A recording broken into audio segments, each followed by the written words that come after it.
Ansiedade nossa de cada dia.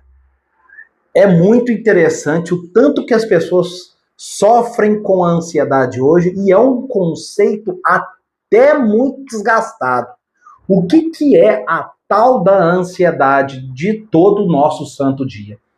É muito importante a gente entender esse conceito antes de sair diagnosticando qualquer um de cada forma, de qualquer lugar, sem preocupação com a implicação de ser uma pessoa que sofre com transtornos de ansiedade.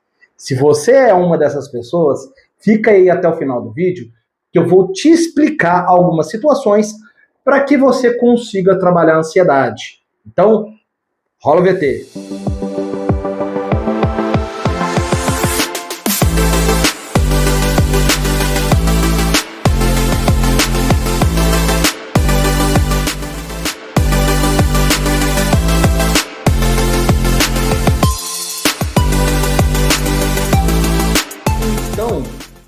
Por que falar de ansiedade? Por que há tanta necessidade de falar de ansiedade?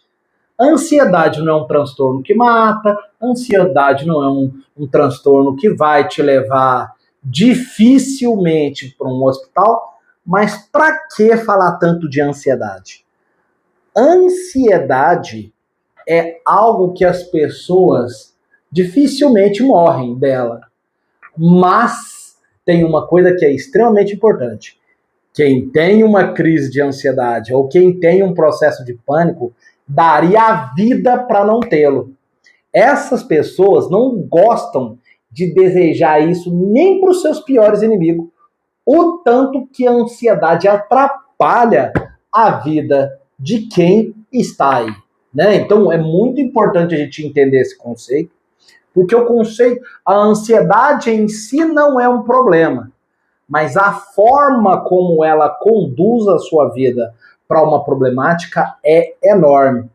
Quantas e quantas pessoas gostariam de não ter a dificuldade em ansiedade? E aí, o que a gente precisa entender?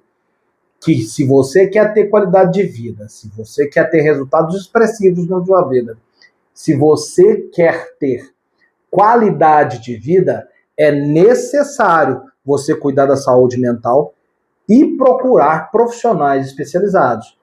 Hoje, especificamente, os dados demonstram que 18% da população brasileira sofra com transtornos de ansiedade.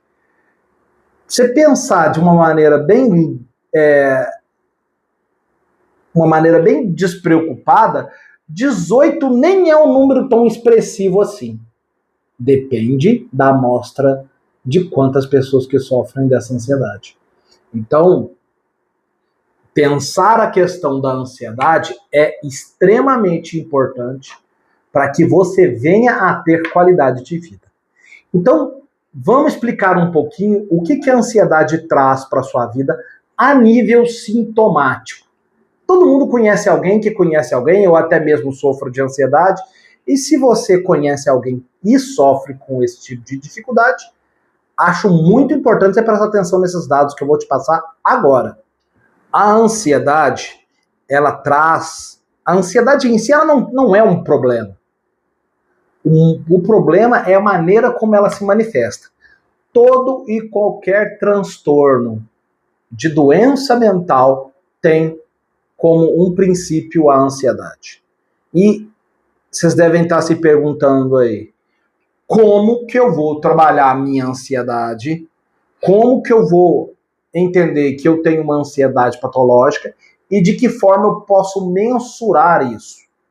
Então, uma das coisas que é fundamental é a gente entender de que forma a ansiedade se manifesta no dia a dia da gente. E tudo começa com a questão de pensamentos excessivos. A ansiedade vai trazer um processo de catástrofe de pensamento. Ou, como a psicologia cognitiva gosta de falar, né, pensamento catastrófico. Então a gente precisa entender como o pensamento catastrófico se organiza para que você tenha menos qualidade de vida. Então, os transtornos de ansiedade vão fazer que você tenha um defeito de pensamento. Você vai superestimar aquilo que de fato você está pensando. Você vai aumentar a magnitude daquele pensamento, e aumentando a magnitude daquele pensamento, você vai ter muita dificuldade para se organizar e conseguir fazer as coisas. E uma das coisas que acontece muito com o transtorno de ansiedade são processos de procrastinação, processos de manifestações fisiológicas, processos de manifestação de pensamentos acelerados, e tudo isso vai fazer com que você tenha menos qualidade de vida. Então, o ansioso, muitas das vezes, ele quer controlar o ambiente em que ele se encontra.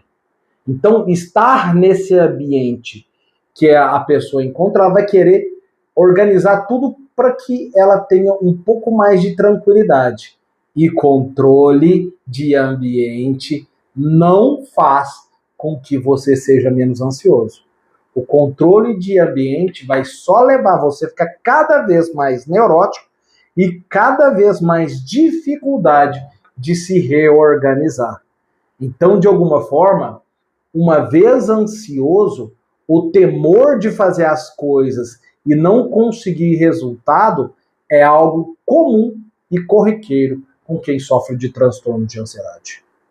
A frase do filósofo Sêneca fala que há coisas que nos alarmam e nos causam mais mal do que a apreensão, e sim a realidade. Então, o que o Sêneca quis explicar nesse pensamento? É que o nosso pensar sobre é muito pior do que a realidade é. Então, é muito interessante a gente ter essa percepção, porque o ansioso sofre muito mais com coisas que não se realizarão do que, de fato, com a realidade factícia. Então, é muito importante a gente entender. Boa parte dos nossos pensamentos ansiosos nunca se manifestarão. E a gente está com o sistema de alarme todo desconfigurado. E aí a gente começa a criar pensamento catastrófico. Muitas das vezes a situação dos nossos pensamentos nos causa mais mal do que a realidade em si. Então, partindo para esse caminho, uma das formas para a gente começar a entender que a nossa ansiedade ela precisa de um tratamento adequado é você entender que relaxa, que as coisas que estão acontecendo com você muitas das vezes jamais acontecerão. Então, o problema do ansioso é ficar confabulando que quanto mais você pensar sobre aquela realidade, mais certeza de que essa realidade irá acontecer, vai gerar cada vez mais pensamentos ansiogênicos. E quanto mais você tenta controlar os seus pensamentos ansiogênicos, mais intensos eles se transformam em pensamentos para te incomodar depois. Então é muito delicado toda vez que a gente começa a ter pensamentos catastróficos, porque eles vão se intensificando até se manifestar, em alguns casos, uma crise de pânico.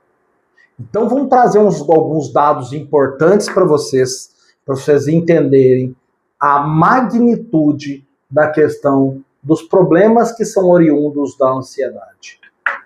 12 bilhões de dias de trabalho nos Estados Unidos são perdidos por transtornos de ansiedade.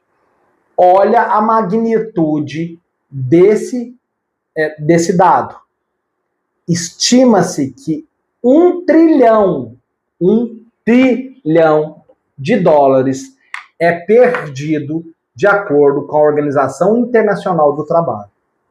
Então, muitas das vezes, o transtorno de ansiedade ele não te mata, mas olha o tamanho desse dado.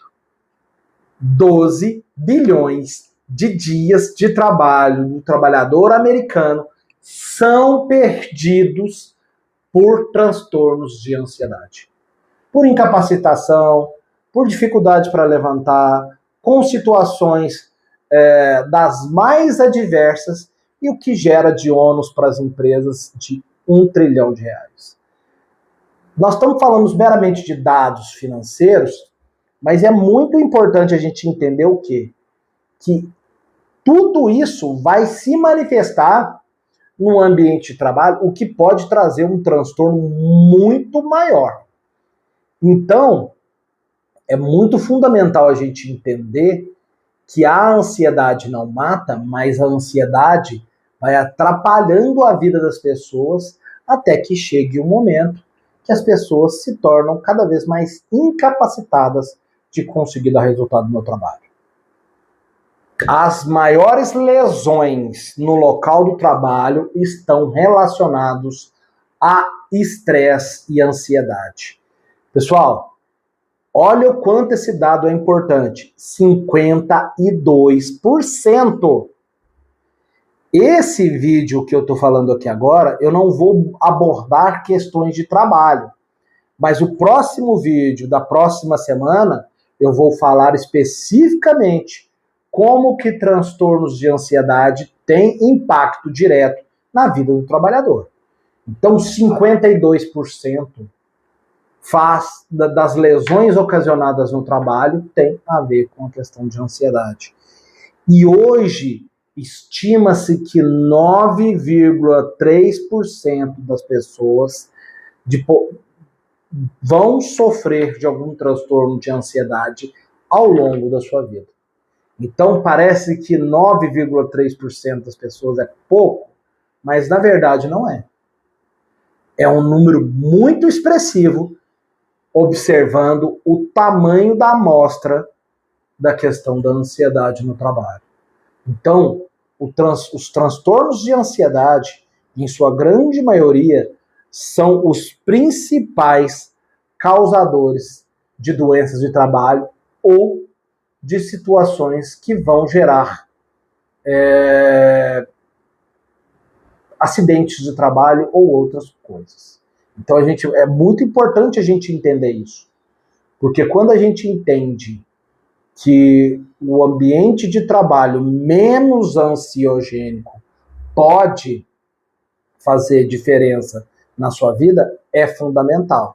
Então, o Brasil, ano que vem, vai ter uma legislação obrigatória que se chama NR1, que vai abordar isso, e todas as empresas vão precisar cuidar de um ambiente mais saudável para ter saúde mental do trabalhador.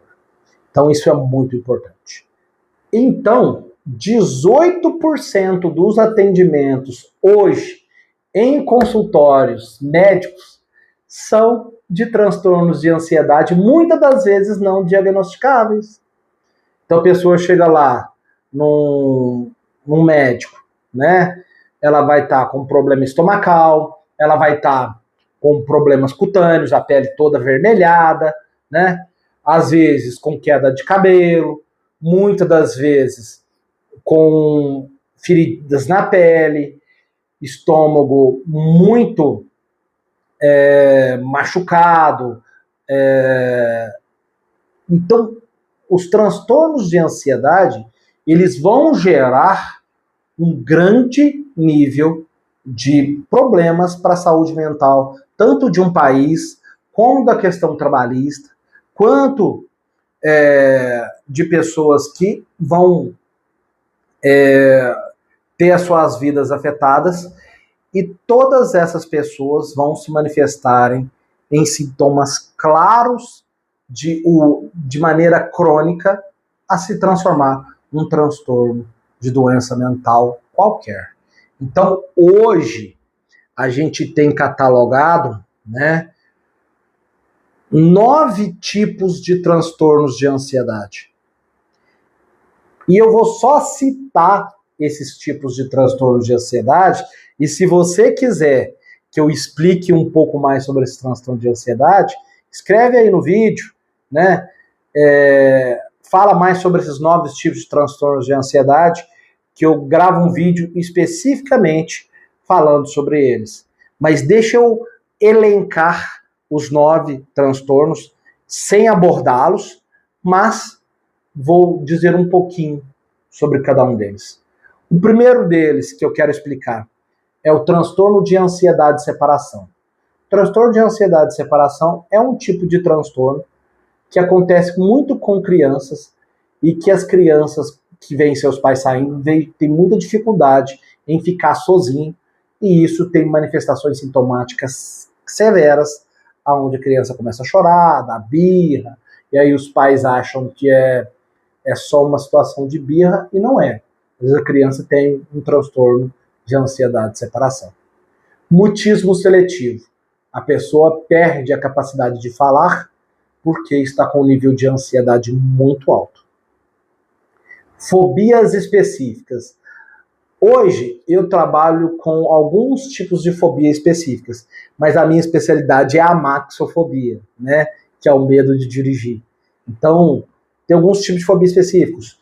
A aracnofobia, a acrofobia, a maxofobia e outros, que eu não vou abordar aqui ao longo desse vídeo, mas se quiserem, falem que eu volto e falo sobre isso. Transtorno de ansiedade social. Pessoas que têm dificuldade em lidar com situações com pessoas. Transtorno de pânico. Transtorno de pânico é algo bem comum, porque os sintomas de pânico são bem expressivos e a pessoa começa a ter isso ao longo de um prazo. Né? E quais são os tipos, como acontece um transtorno de pânico? A pessoa começa a hiperventilar, começa a ter hipersudorese, problema estomacal, o coração começa a bater muito acelerado, e aí a musculatura começa a ficar tensa e a pessoa colapsa. Agorafobia, que é um dos transtornos de falar em público, conversar com mais pessoas, ter interações sociais de maneira clara devido ao processo de ansiedade. Transtorno de ansiedade generalizado, que é o TAG. A pessoa tem o pisca-alerta dela lá de ansiedade prejudicado. Né? Então ele dispara do nada e cessa também do nada. Transtorno de ansiedade induzido por substâncias. A pessoa começa a ter uma crise de pânico induzido por qualquer tipo de substância. Álcool, drogas das mais diversas. E o transtorno de ansiedade por comorbidades. Então, quer dizer, tem uma parte da ansiedade que é fisiológica, uma parte que é psicológica e uma parte que é social. Então, é muito difícil a gente começar a entender qual que é o motivo e o que dispara a ansiedade, mas esses 9 tipos de transtornos de ansiedade são muito comuns para quem sofre de transtorno, e a chance desses transtornos migrarem são grandes. Então é importante a gente procurar um profissional para poder diagnosticar. Se você gostou desse vídeo, né? Se você chegou aqui agora, meu nome é Magnus Arantes, eu sou psicólogo, especialista em transtornos de ansiedade e te ajudar em passar em prova. A mente treme, o corpo segura e juntos a gente avança. Obrigado por ficar até aqui e me segue nas minhas redes sociais que vai aparecer no vídeo agora. Até!